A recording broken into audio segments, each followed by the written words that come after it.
Hi buddies, welcome to my style cooking channel. இன்றைக்கி உங்க கூட நான் ஷேர் பண்ணிக்க போகிற ரெசிபி ரொம்பவே டேஸ்டியான அண்ட் ரொம்பவே ஈஸியாக செய்கிற கத்திரிக்காய் தொக்கு ரெசிபி எப்படி செய்யலாம் அப்படின்றது தான் பார்க்க போகிறோம். இந்த ரெசிபியை எப்படி செய்யலான்னு பார்க்குறதுக்கு முன்னாடி நீங்கள் இப்போ தான் மை ஸ்டைல் குக்கிங் சேனலை ஃபஸ்ட் டைம் பார்க்குறீங்க அப்படின்னா வீடியோ கீழே இருக்கிற ரெட் கலர் பட்டனை கிளிக் பண்ணி சப்ஸ்கிரைப் பண்ணிக்கோங்க. கூடவே பக்கத்தில் இருக்க பெல் ஐக்கானையும் கிளிக் பண்ணிவிட்டு ஆல் அப்படின்ற ஆப்ஷனை செலக்ட் பண்ணிக்கோங்க.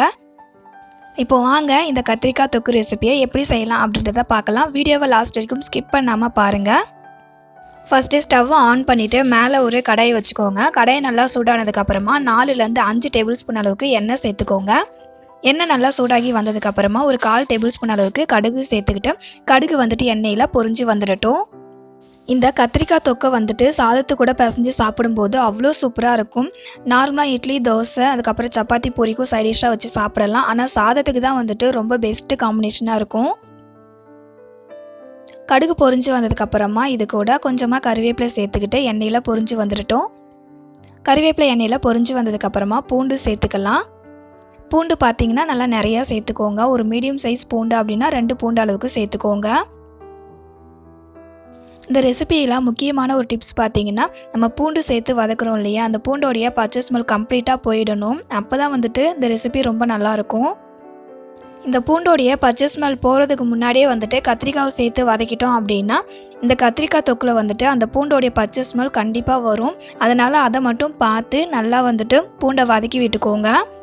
பூண்டோடைய பச்சை ஸ்மெல் கம்ப்ளீட்டாக போனதுக்கப்புறமா நீல வாக்கில் கட் பண்ணி வச்சுருக்க கத்திரிக்காவை எடுத்து சேர்த்துக்கலாம். நான் இன்றைக்கி 3/4 கிலோ அளவுக்கு கத்திரிக்காய் சேர்த்துருக்கேன். சேர்த்துக்கிட்டு கத்திரிக்காய் நல்லா எண்ணெயில் திருப்பி வதக்கி விட்டுக்கோங்க. கத்திரிக்காய் இந்த எண்ணெயிலே பாதி அளவுக்கு குக் ஆகி வரணும். அப்போ அந்த எண்ணெயிலே வதங்கிறதால இன்னும் டேஸ்ட் ரொம்ப நல்லாயிருக்கும். 2 நிமிஷத்துக்கு ஒரு தடவை கத்திரிக்காய் திருப்பி விட்டு வதக்கிக்கோங்க.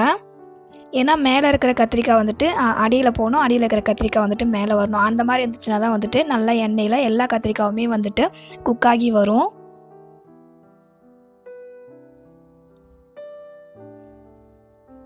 எண்ணெயில் கத்திரிக்காவை பாதி அளவுக்கு வதக்கணும் அப்படின்றதுக்காக தான் எண்ணெய் அதிகமாக சேர்த்துருக்கோம்.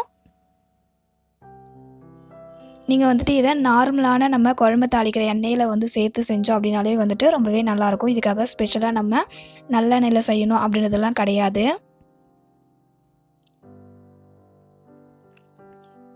இந்த கத்திரிக்காய் தொக்கில் மெயினான இன்க்ரீடியண்ட்டே என்னென்னு பார்த்தீங்கன்னா பூண்டு தான். பூண்டு அதிகமாக சேர்த்துக்கிட்டோம் அப்படின்னா தான் இந்த ரெசிபிக்கு அவ்வளோ ஒரு வாசனையும் கொடுக்கும், அதே போல் டேஸ்ட்டையும் கொடுக்கும்.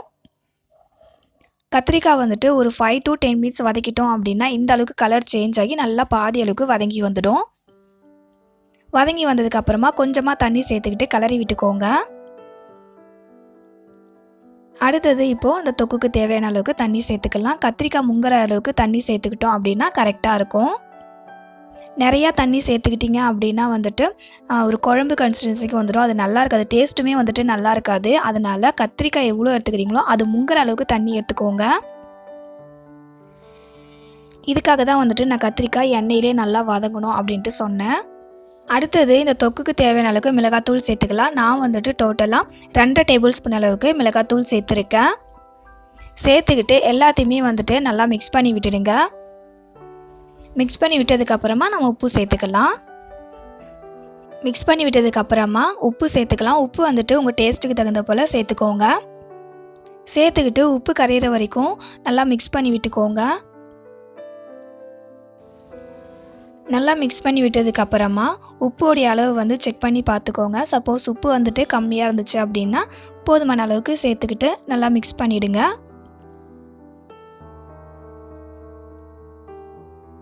மிக்ஸ் பண்ணி விட்டதுக்கப்புறமா இப்போது இதை ஃபஸ்ட்டு ஒரு 10 நிமிஷத்துக்கு க்ளோஸ் பண்ணி குக் பண்ணிக்கலாம். 10 நிமிஷம் ஆனதுக்கப்புறமா ஓப்பன் பண்ணி பார்க்கலாம். பார்த்திங்கன்னா பாதி அளவுக்கு நல்லா தண்ணியெல்லாம் சுண்டி குக் ஆகி வந்திருக்கு. இப்போது இதை நம்ம கிளறி விட்டுக்கலாம். இந்த கத்திரிக்காய் தொக்கு ரெசிபி அவ்வளோ ஒரு டேஸ்ட்டாக இருக்கும். சாதத்தை கூட பிசைஞ்சு சாப்பிட்டோம் அப்படின்னா கண்டிப்பாக மிஸ் பண்ணாமல் நீங்கள் ஒரு டைம் ட்ரை பண்ணி பாருங்கள்.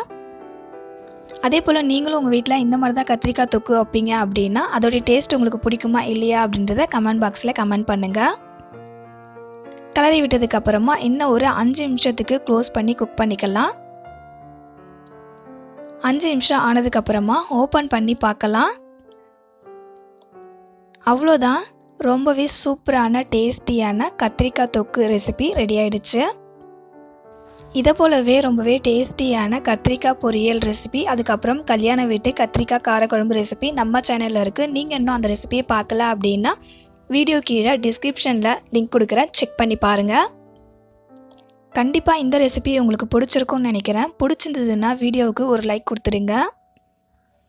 உங்கள் ஃப்ரெண்ட்ஸ் அண்ட் ஃபேமிலி மெம்பர்ஸ்க்கும் ஷேர் பண்ணுங்கள்.